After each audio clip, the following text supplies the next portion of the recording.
Certaines personnes n'auront pas assez dans la vie. Elles sont trop prudentes. Vous pouvez être trop négligent, mais vous ne devez pas être trop prudent. Cela est appelé l'approche timide de la vie. Et ma prudence à moi fut toujours un risque.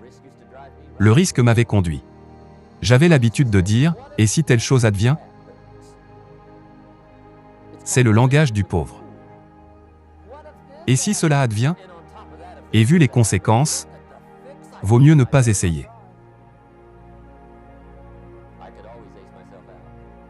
Et je vais vous dire ce qui a changé toute ma vie. J'ai découvert que tout était risqué. La minute où vous êtes né, tout devient risqué. Si vous pensez qu'essayer est risqué, attendez que quelqu'un vous paye pour pas avoir essayé. Si vous pensez qu'investir est risqué, attendez qu'il vous récompense pour pas avoir investi. Tout est risqué. Se marier, c'est risqué. Avoir des enfants, c'est risqué. Faire des affaires, c'est risqué. Investir son argent, c'est risqué, tout est risqué. Je vais vous dire combien la vie elle-même est risquée, vous n'allez pas en sortir vivant. C'est aussi un risque. Les Anglais disaient, si c'est comme cela que la vie fonctionne, allons-y, essayons. Voilà, elle est faite pour ça la vie, pour essayer.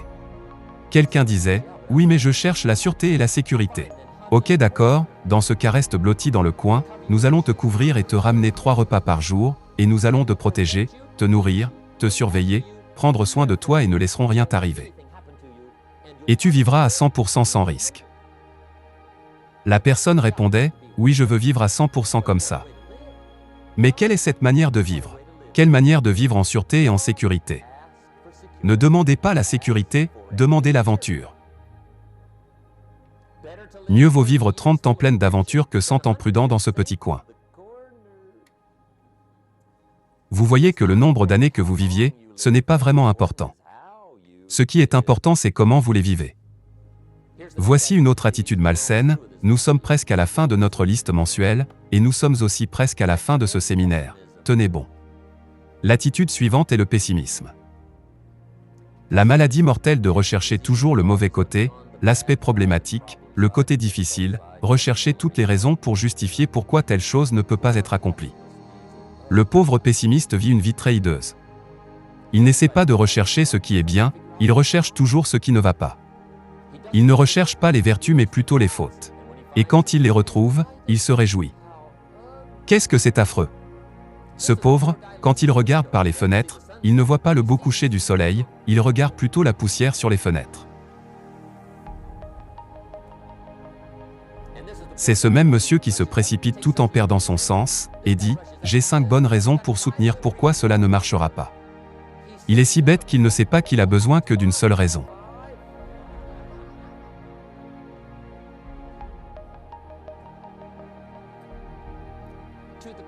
Pour le pessimiste, le verre est toujours à moitié vide. Pour l'optimisme, le verre est à moitié plein. Pourquoi la même mesure affecte les gens de différentes manières? Eh bien, cela dépend de comment vous le regardez. Notre vie est largement affectée par notre manière de penser comment sont les choses. Pas telles qu'elles sont. Mais la manière par laquelle nous pensons comment elles sont nous affecte le plus.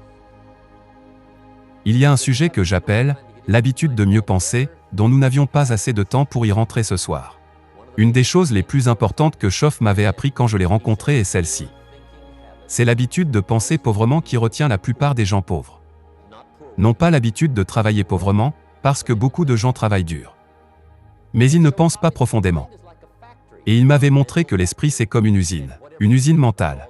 Et quoi que vous y pensez tous les jours déverse ces ingrédients dans cette usine mentale, et c'est cela qui construit le tissu économique, social, financier de votre vie. Il m'avait cité une phrase de la Bible qui disait « Tel que tu penses, tel que tu deviens ». Qu'est-ce que c'est magnifique! Quand il parlait de cette habitude de penser pauvrement, il m'avait mis à réfléchir. J'avais l'habitude de commencer ma journée à lire des journaux. Que vous le croyez ou non, je prenais un verre de café et je téléchargeais dans ma tête des histoires des guerres, des émeutes, des meurtres, des poignards, des morts, de braquages, de trafic, d'accidents de circulation, des tragédies et je lisais même le dos du journal. J'adorais ces choses pour quelques raisons bizarres. Je me déversais tout cela et je commence la journée. Pouvez-vous imaginer le genre de journée que j'avais? Un monsieur disait, « Je veux être un grand leader. » Parfait. La première chose que nous avons fait, c'est d'aller chez lui. Quand on y était, premièrement, on se mettait à consulter sa bibliothèque. Quelqu'un disait, « Pourquoi vérifier sa bibliothèque ?» La raison est que, ce que la personne lit, déverse d'énormes ingrédients dans son usine mentale. Et la fabrique de sa vie est construite à partir de ces ingrédients. Vous n'allez pas croire ce que certaines personnes ont à lire dans leur maison. Vous n'allez simplement pas croire. Un des meilleurs rapports que j'ai eu, pour beaucoup, c'était de la grossièreté. Pouvez-vous imaginer déverser un sac de grossièreté dans cette usine mentale tous les jours et sortir avec une vie riche et dynamique? Ça ne se fait pas. Sinon, vous devriez essayer de faire des gâteaux avec du ciment. Quelques enfants dans un lycée de Danbury au Connecticut m'avaient posé une question. Les enfants ont des questions intéressantes ces derniers jours. L'un d'eux me disait, « Monsieur Rohn, comment construire une belle vie ?» Je lui ai répondu, « C'est simple, mais ce n'est pas facile. C'est simple. Voici comment tu peux construire quelque chose. Choisis d'abord le bon ingrédient, débarrasse-toi des mauvais ingrédients, et commence par la pensée. Tout commence par la pensée, et tu devrais être sage et prudent sur ce que tu penses, parce que c'est là que tout commence. Tu devras être sage et prudent. J'ai demandé à l'enfant, « Qu'est-ce qui advient si quelqu'un déverse du sucre dans mon café ?» Eh bien, vous serez OK. Et si quelqu'un déverse du strychnine dans mon café? Dans ce cas, vous mourrez. J'ai dit, correct. Première leçon, la vie est dans le même temps le sucre et le strychnine. Vous devriez être prudent. Puis j'ai dit, et si c'était mon pire ennemi qui déversa le sucre? Ils disent, vous serez OK. Je leur ai dit, et si c'était mon ami qui, par accident, avait déversé le strychnine?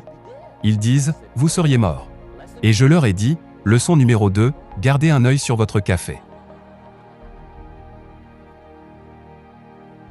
Vous devriez être prudent. Ça importe peu qui vous balance les mauvaises choses. Ça importe peu. Ça ne fera qu'engendrer des dommages dans votre compte. D'où vous le recevez importe peu. Monsieur Chauffe m'avait donné une des meilleures maximes quand je l'ai rencontré pour la première fois. Il disait, Jim, chaque jour, maintiens des gardes au seuil de ton esprit. Qu'est-ce que c'est important? Maintiens tes gardes au seuil de ton esprit. Et c'est toi qui décides ce qui rentre dans ton usine mentale. Ne laisse personne déverser tout ce qu'elle veut dans ton usine mentale parce que tu devras vivre avec les résultats. Voici la dernière maladie et nous aurions fini avec. Tenez bon, la dernière partie est très brève. Cette maladie qu'on va aborder est mortelle. Plongez-y même superficiellement et vous oublierez même votre futur. Les lamentations, se plaindre, pleurer, un mot biblique appelé murmure. Voyez, cela va geler votre futur.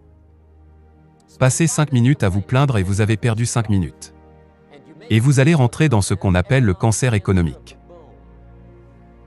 Cela vous conduit progressivement dans un désert financier, et bientôt vous laisse s'étouffer sous les poussières de vos propres regrets.